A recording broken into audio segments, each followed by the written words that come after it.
Hey guys, thanks for jumping on with me tonight. As you know, I'm going to go over what Bonnie Engel shared with all of us on Instagram. If you guys are on right now, if you'll just go ahead and mute yourself so there's no back noise, I'd really appreciate it.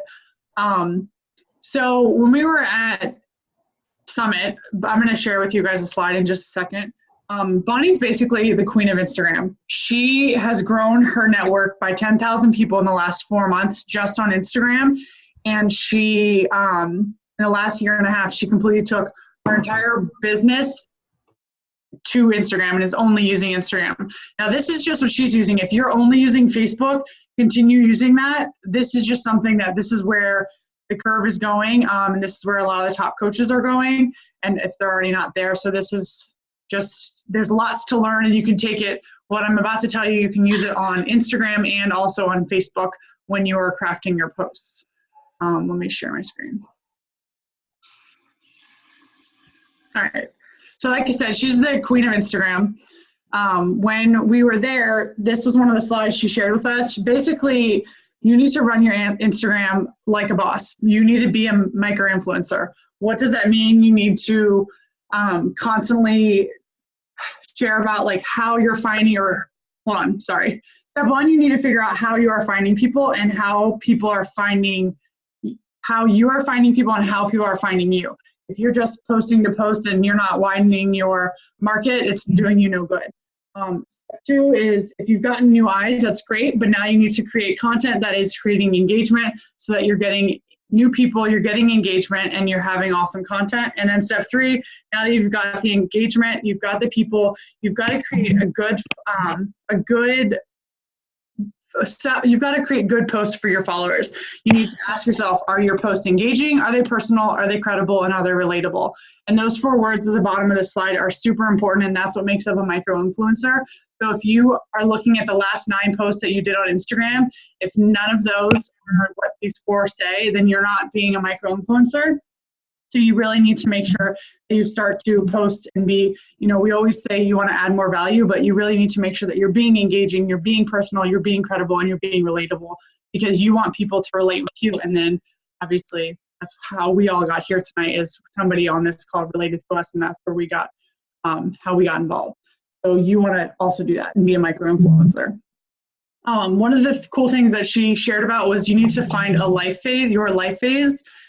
Where are you right now? That's your life phase. Whether it's a mom, a mom of twins, a dog mom, a newlywed teacher, you need to figure out what your life phase is. And in this slide right here on the right, these are some examples she gave us: kids in school, college, new baby. What is your life phase? Because my life phase is totally different than Brooke's life phase. So we're not going to be attracting the same people. So you need to make sure that you figure out what your life phase is and kind of go from there. And when we were at Summit, one thing that I really liked that she talked about was, actually, I'll go over it in the next slide. Sorry. So while I'm talking about life phases, you need to think about hashtags based on your life phase. So if I'm a dog mom, if I do hashtag dog mom, that's great, but I want to narrow it down even more. So I need to figure out who I am right now and how I can get the correct eyes on my posts. I want to reach as many people as possible, and I want to make sure that I'm not attracting other coaches. And this is something really important and why eye-opening, I think, for a lot of people at Summit, because a lot of people use hashtags like 80-day obsession or Beachbody, and you don't want people to walk onto your page and see your posts and see all these hashtags, and you're going to scare them away. And you also don't want to just have coaches following you, and you don't want to be following other coaches. So you want to make sure that you're using hashtags that are correct based on those things. Sorry, I got distracted by those sirens that whoever is unmuted. Sorry. But you want to make sure that you're using the correct hashtags. So like I said, our dog mom is great, but I want to narrow it down even more to be more specific so I can get more people. And when you are talking about your story and you're telling your story on Instagram, you want to create an environment that isn't telling the whole story. Because if I post a picture of me in a Flex Friday and I write hashtag Beachbody, hashtag 80-day obsession, Sarah Smith can easily go and Google 80-day obsession and find Beachbody on demand on her own and buy it on her own without ever having to talk to me. And that's exactly what we don't want to happen. So that's kind of a tidbit about that. And then when you're finding these new people, like let's say I find Sarah Smith and she's got a great profile. I think that she's really interesting. She has a love for fitness. I would go and I would like a few of her photos. I would comment on a couple, and then I would try to create a relationship by commenting, maybe asking a question and engaging, and then I would follow them back. So when people come to your page, you want to make sure that you're keeping those people there. You don't want them to just come to your page and walk away and see like, oh, wow, she's selling something, and walk away. Something that I really liked that stuck with me that Bonnie said was, you know, when you're at the mall and you see that woman with the curling iron or the butterfly clip at the middle kiosk of the mall and nobody wants to see her. You know, I mean, I'm totally guilty of this. I pick up my phone and I pretend to be on a phone call and I'm always like, Mom, I'm on my way. And I totally avoid the kiosk. You don't want to be that person on Instagram. You don't want to be the person that people come and look at your timeline and completely avoid, because you want to keep the people that are looking at your page. You want to keep them there. You want to keep them engaged, and you want to curate that environment where you are being engaging, you're being relatable, and you're helping people, you're adding value to everyone's lives. Because if you're not creating this environment, people are going to walk away. And kind of like I just said about in a couple slides ago about posting, you want to make sure that you're taking them down the curiosity trail. You want to make sure that people are coming to your page and they have questions when they see your post. They don't want to see you with your Shakeology or, you know, just a picture of you and your shake. You want to lead them to believe, or you want to lead them to ask you questions. You want to keep them curious, and you want to give them a reason to reach out. Because if they already know hashtag 80-day obsession or hashtag Beachbody Coach, they already know what you're doing. They don't need to ask you because they already looked at your hashtags. So you want to make sure that you're making your posts, you're crafting them well so that it doesn't answer all the questions, so that they need a reason to ask you. And you want to make sure that your followers have that opportunity to ask how, what, where, and you know, all of those things. Because if you just say like, love drinking my Shakeology on Sunday morning, chocolate vegan is my favorite, they already know you're drinking chocolate vegan, they already know you're drinking Shakeology. So why not say something like, I love drinking my superfoods on Sunday morning, and then people will be like, ooh, that looks good, what's the recipe, what's inside? You know, lead people, craft your post in a way that leads them to ask questions and leads them to engage. Because the higher engagement you have on your post, the better your picture, or the more seen your pictures will be. And then this goes back to, you know, creating that credibility. You want to make sure people trust you, because if you're not someone that's like, if people don't feel like they can trust you, they're not going to want to come to you and ask you for help. So if you're talking about, you know, don't just talk about fitness, talk about the ups and downs of life, talk about everything, so that people feel like they can trust you and they can come to you. And then one thing that she also mentioned was consistency. We've been talking about consistency since day one in coaching. And this is so important because people are going to stay, and they're going to stay following you. And if they see that you're consistent in your business and consistent in your workouts, they're going to see that, oh, this girl's really, truly doing what she says she is. I'm going to actually finally reach out to her. And then, you know, I already said this, but you need to make sure that you're publicly offering with value. Make sure you're not just posting to post. You want to make sure you're sharing something that's going to benefit everybody on your timeline. And then credibility is seen in the community. We all know that with the accountability groups, with the coaches, with the coach events like you guys tomorrow night at Parallel, with Summit, all of these things. The community is the bread and butter of this business. We have a community that's incredible, and this is what people want. So you need to make sure that you're sharing about that, not only on your timeline, but also on your story. So you make sure you continue to add that value. One of the last things to add is you need to find different angles on how you're sharing your story. I already mentioned this about the Shakeology, but one thing that she said that she posted about was how she loved that her superfoods were helping her run on 3 hours of sleep when she first had her daughter, I think, son, I don't even know, sorry, when she had her baby. So she said that she posted about how she was able to run on 3 hours of sleep thanks to her superfoods. And people were like, wait, what is that? What are you drinking? And she didn't show Shakeology. She didn't say anything about Shakeology, and people were constantly asking. I think she said she had over 200 comments just on that post alone. Something crazy. So you want to make sure that you're using that curiosity trail, you're leaving the viewers guessing and asking questions, and you want to make sure that you're posting so that people are starting to ask questions. Be real, be honest, and tell people about the stuff that you don't love. It creates trust. So going back to like, you know, having the messy bun or whatever going on your Insta story and just being you, people like seeing your day-to-day life. People like seeing you dolled up. People like seeing, you know, the ups and downs.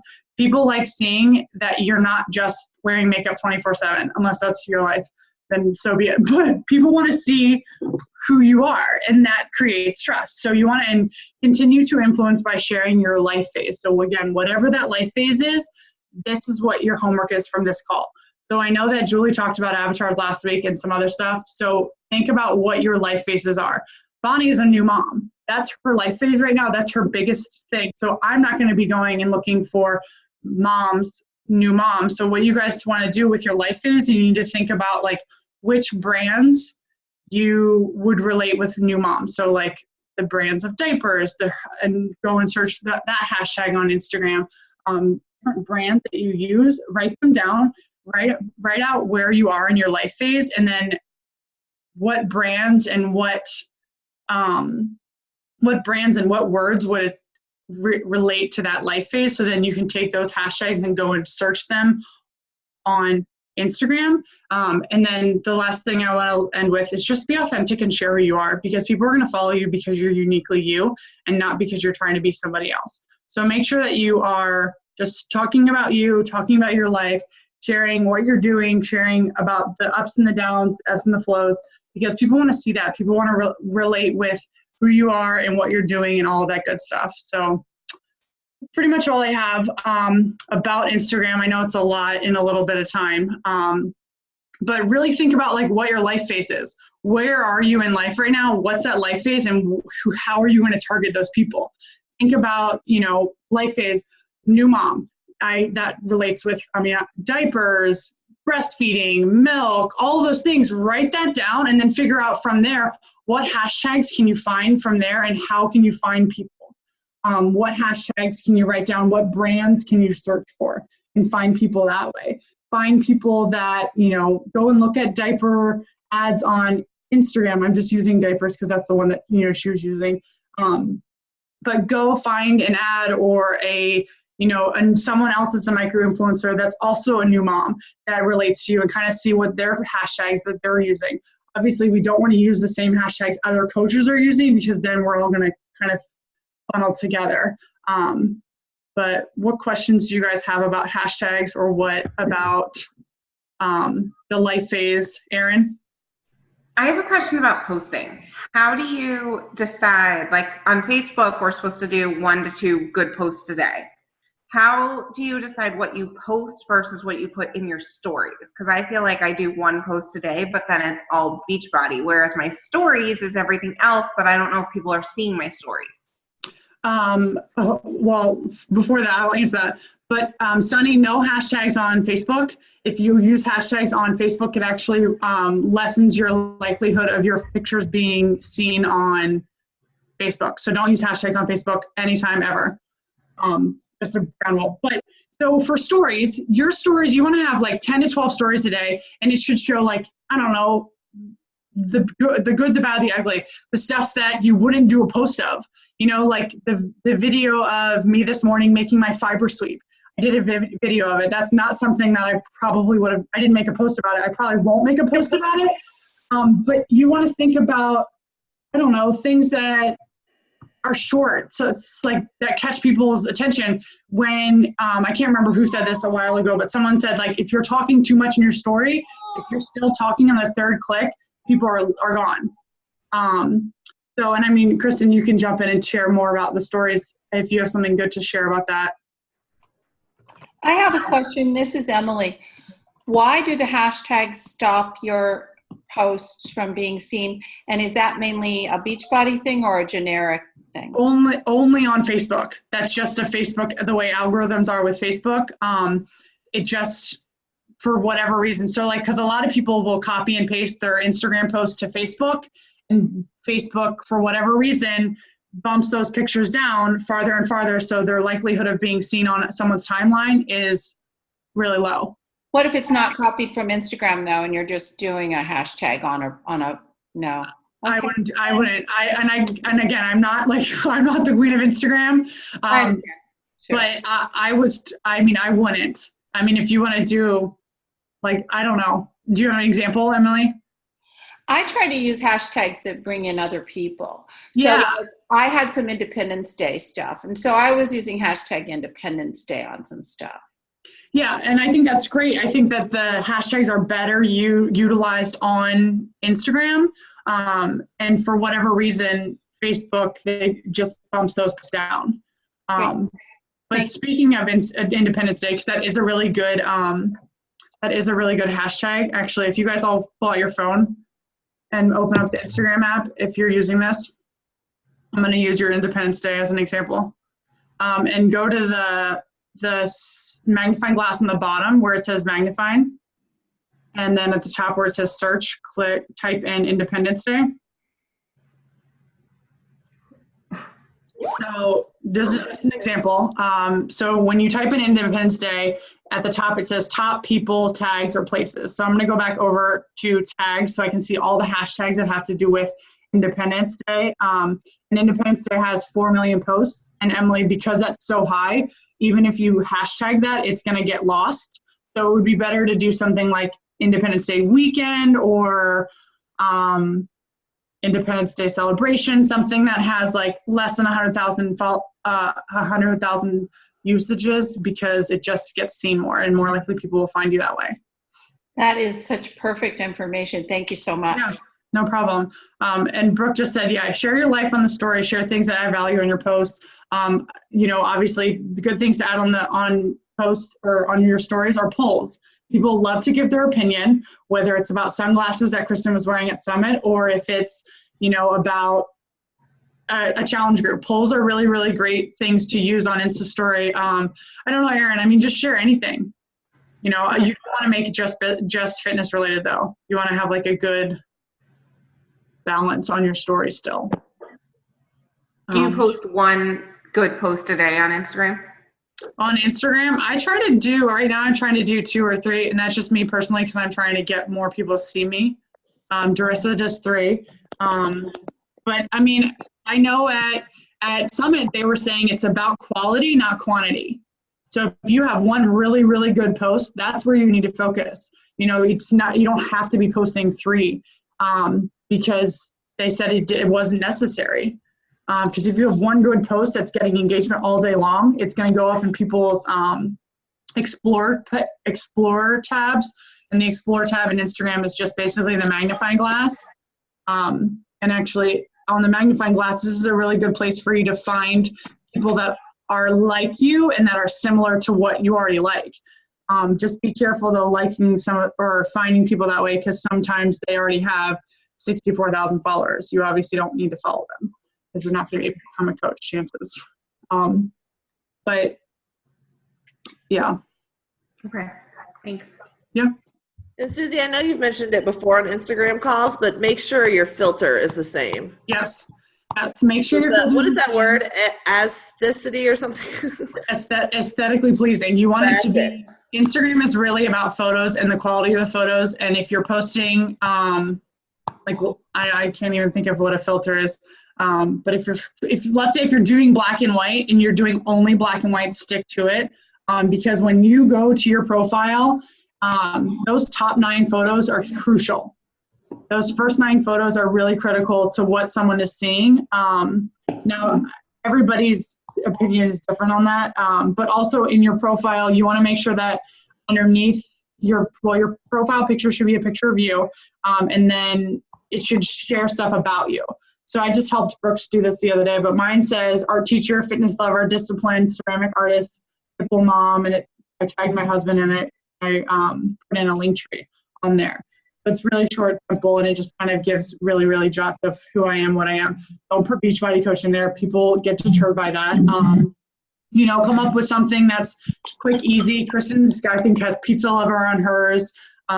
There's lots of different ways you can do it. I know that when you edit it in Instagram app itself, it'll tell you don't have any characters left. So go into your memo or your note section on your phone, type it out there, copy, and then paste it into Instagram and it's in store. And do you want to share what the Linktree thing is, just for people that might not know? Sure. So okay, so you guys can go and look at my page too. It's Suzie Shank, SUZIESHANK. And on there, so that you can see what visually the Linktree looks like. Basically, it says, so it says Dash of Badass, which is like a team slogan of mine. And then it has a hands down, and then it's got my Linktree. And when you open up my Linktree, I've got 5 links on there. And it doesn't matter how many, it's not necessary to have 5, but basically I've got a link on there for 2B Mindset. I've got a link on there to follow me on Facebook or to connect with me on Facebook. I've got a link on there for my accountability crew. I've got a link on there for my coaching, and I've got a link on there for my monthly newsletter that I do. But that link goes to a Google form, and every time someone fills out that Google form, like the accountability one says, like, what are your fitness goals? What are you doing now? What do you most hope to achieve, or something? What's your email? Something super short and simple. And then it's in the Google Doc, and it automatically sends me an email every time someone fills out the form, so that I get notified. And then I go back and I see, oh, Sarah Smith at gmail.com sent me an email, filled out my form. She struggles with this. This is her fitness goal. I'm going to reach out to her. And then from there, send a message, because I already know that she needs help. So, and those things, you guys, are a great resource for, like, when you're doing your stories. You can say, like, so for instance, one of my things on my Linktree is my Amazon wish list. And so when I'm talking about, like, my nursing bra, like, tops that everybody, like, comments on, I'm like, oh, well, go look at my Amazon wish list in my bio. And then when they go in there, they're also going to see a link to join the team, a link to join a challenge group, and all that kind of stuff. So it's a great way, anytime you even talk about something that has nothing to do with Beachbody, to get them to view, like, the opportunity to join us. Does that make sense? That's so smart. Yeah. I copied Ashley. So smart. Susie, how did you get, so I'm looking at, I just asked to follow you. Sorry, I opened one of your videos. I'm wondering how, when I look at you have this whole banner on the left side of your photos. So my like rhythm of Instagram is I do 2 pictures, and then the third one's always a quote. And that's just so how that sets up this beautiful banner. Yeah, so that's just how I have it done. Totally not necessary. Theme. Thank you, Darissa. That's just my theme. Red, white, and blue are my colors. So I just kind of, it's just something I've been doing for a couple of years. I also would just like to ask a question of this group in general, and I know this is a little off topic, but I'm older, and building my life story is important because my strength gains through these programs is absolutely, totally insane right now. And balance. Oh my God. Anyway, I have a lot of friends that are all different age range. Do you ever try to appeal to other age ranges, you guys?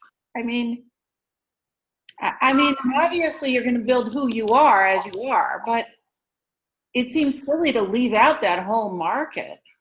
So I think for me personally, I am kind of marketing people that are around my age, but I have had people that are younger than me and people that are older than me reach out to me and ask me for help, and I'm not going to deter anyone because of their age. So I would just kind of, Emily, figure out where you want to focus most. And maybe I'm incorrectly answering this, Brooke, you could piggyback on. But I would just decide where you want to focus most, and just kind of figure out what your avatar is, figure out who you're talking to, and just kind of craft your post from that. But I don't think there's, I don't think there's any.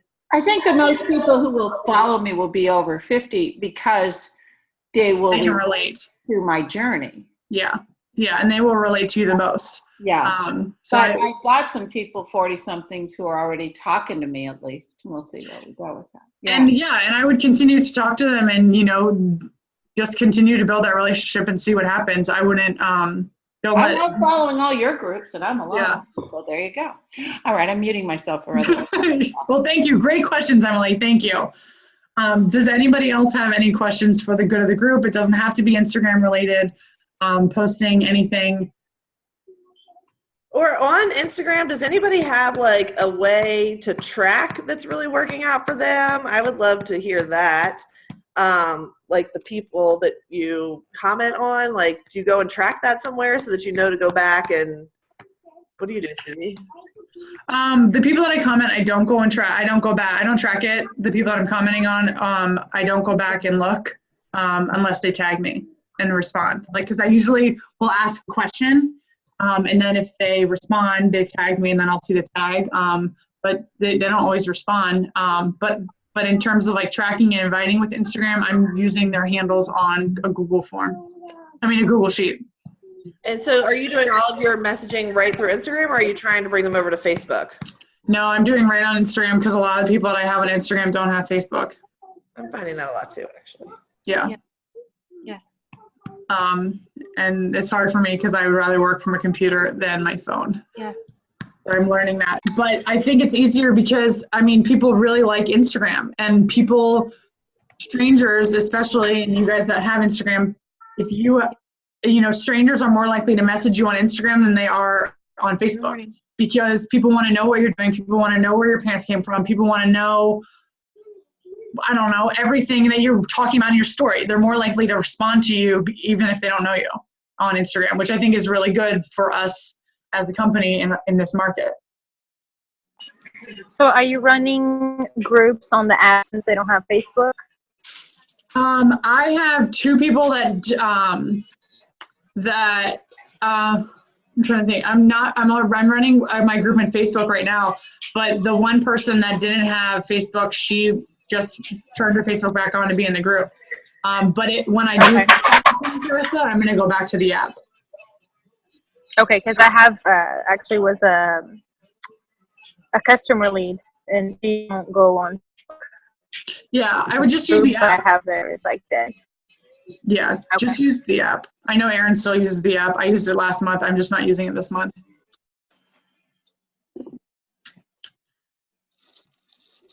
Any more questions? All right. Well, I think that's it then. Great job, Suzie. Thanks, guys. All right. Anybody have anything else? No? All right. Thank you. Thank you. Sorry. Bye. Bye. Thank you.